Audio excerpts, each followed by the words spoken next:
Welcome to the introduction of the exams and grading system at our faculty. We will also give you some tips to study.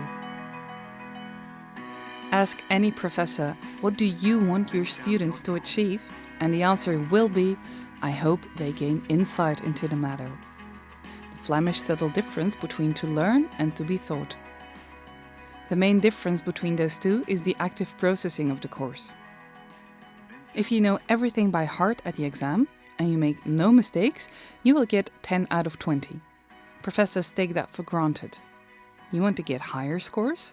Then prove to the professor that you know what you're talking about. Show him that you have actively processed the information into knowledge. Here are some tips on how to do that. Don't stick to the syllabus alone. Include as many other information sources as possible.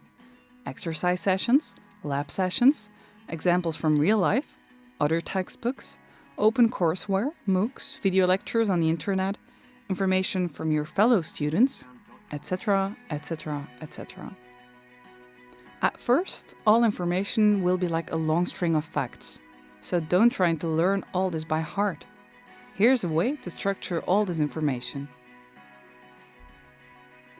Make links. Ask yourself questions.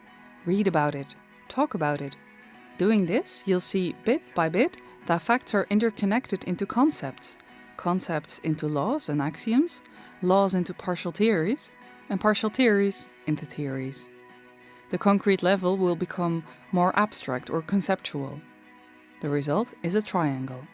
The smaller the base of this knowledge triangle you have to build, the less you have to memorize.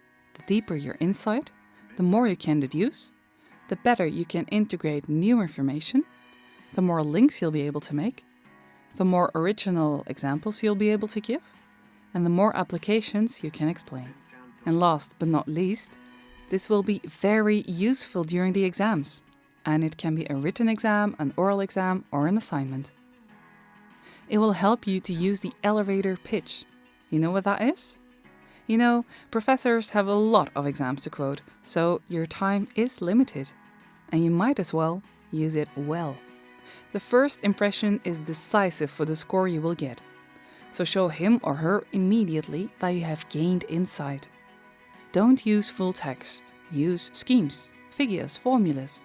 It takes much less time for the professor to check what your answer is worth. Be concise, complete and correct, and give only useful information. If you do that, the professor will see immediately what you know, and you will have spared some time for him to ask for what you forgot or misinterpreted, or maybe to check whether or not you deserve a really high score. The better you show you know what you're talking about, the higher your scores.